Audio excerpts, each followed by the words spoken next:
there's less tolerance for unethical products with unethical designs.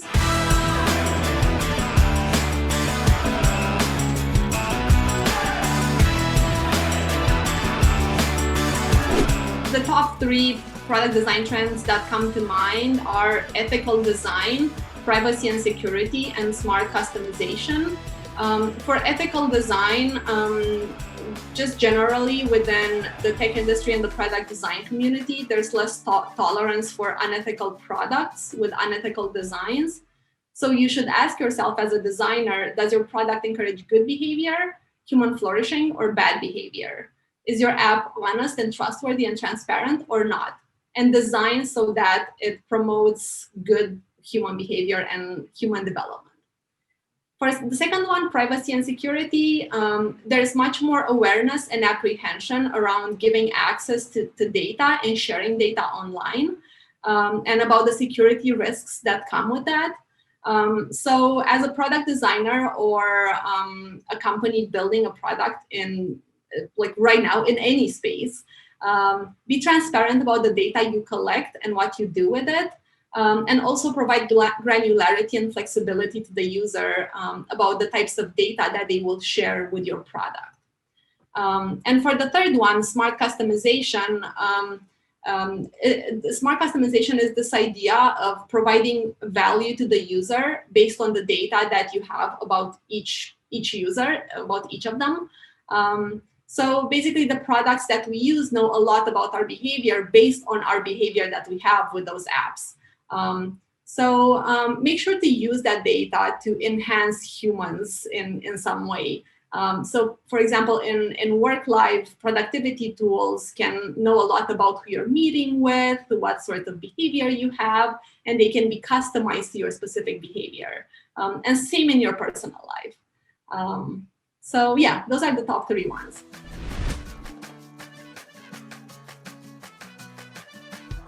I would say probably the first thing that comes to mind with any sort of product is be user-centered. And especially in fintech, be aware, even if you have a main user that you're designing for, be aware of the fact that you're not just designing for one user. Then also keep in mind that your user, your customer, and your stakeholders might be different. So for example, a company like Square sells to businesses like coffee shops, but the end user using the product and the barista selling the coffee are also users of Square. So just make sure that you keep in mind all of your users, your customer, who you're selling to. And then I would say the second thing that comes to mind is I think it's really important as a designer in fintech to learn to manage stakeholders. I think fintech especially can be full of people with specialized knowledge and very, very specialized needs. And so learning the skills to clarify the system requirements, to clarify the user stories, to clarify the metrics that you're tracking, the KPIs that are important for different stakeholders is really, really critical. Yeah, and then I would say the third thing that comes to mind is you should learn to be very, very aware of security, privacy, and data management.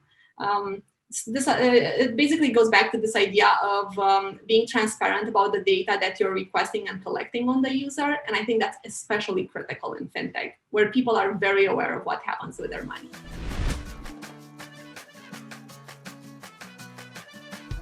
It's really important to become extremely knowledgeable about your customers and your users, kind of related to what I was saying earlier.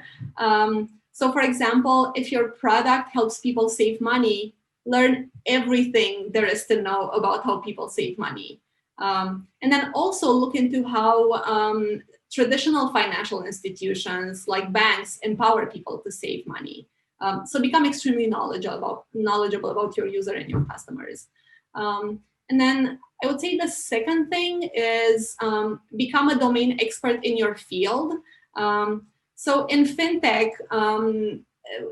one very special thing is there are a lot of regulations and a lot it's a highly regulated industry.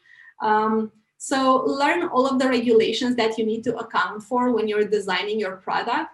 Learn what constraints you're working with and what are the limitations of the system you're working with. And know when you can push back and know when you need to comply.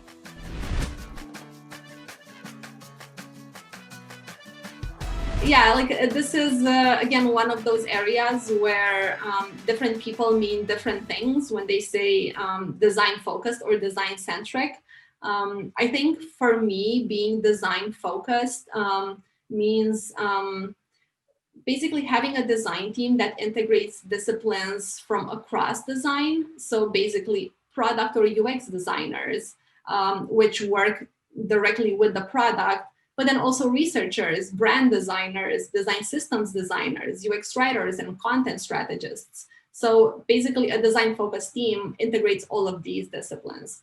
I would also say a design-focused team within a design-minded company has product designers deeply integrated within product teams.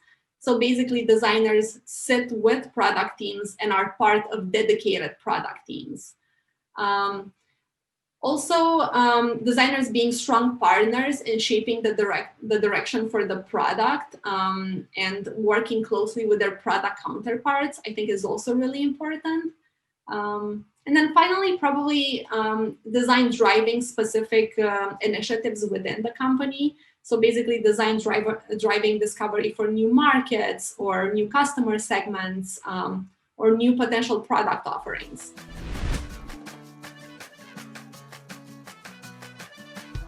I look at a lot of things when I decide to invest in a company. I think part of it is some objective factors and part of it is intuition.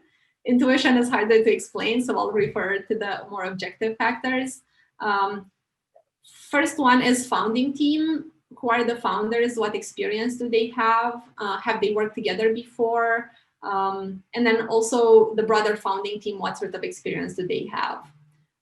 Then looking at the business, I think understanding the value prop is really important and what problem this business is solving. Is this business a vitamin or a painkiller? There's this framework of is it a vitamin which is a nice to have, or is it a painkiller which is a must have? I think I would also look at why now. So basically, what makes the present moment the best time to solve this problem? Why wasn't it solved before? Is it the emergence of some new technology, or why today? Growth. So basically, have you launched? Do you have paying customers? What metrics are you tracking and why? How do those metrics look? Then competition, who are you competing with? Location, basically, do you have access to capital, to a good market? Looking at the market, what is the market size? How much can you grow? And then finally, I would say this is a new one, COVID-19. So basically, how has the pandemic affected your business? And how do you predict your business will adapt after the pandemic becomes more contained?